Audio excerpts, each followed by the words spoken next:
Sì. Ammiraglio. Le indagini oltre a scafisti fermati Sì, cosa no, emerge lei si è durante inserito. l'indagine?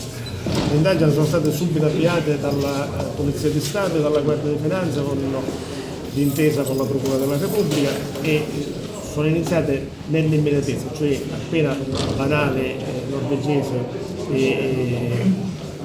è giunta al porto di Catania sono stati sentiti i superstiti di questo tragico evento. Queste superstiti hanno indicato, ma alcune hanno indicato chi era il comandante dell'imbarcazione, chi erano i soggetti che contribuivano a condurre l'imbarcazione.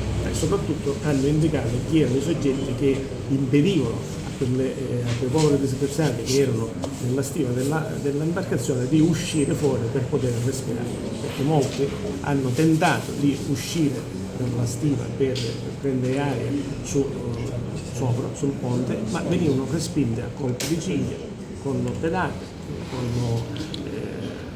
con altri oggetti, colpi in testa per impedire a costoro di uscire. Di conseguenza hanno cagionato che ci sia possibilmente la morte di questi soggetti perché erano moltissimi chiusi nella stiva della nave dove arrivavano i gas di scarico del motore dell'imbarcazione.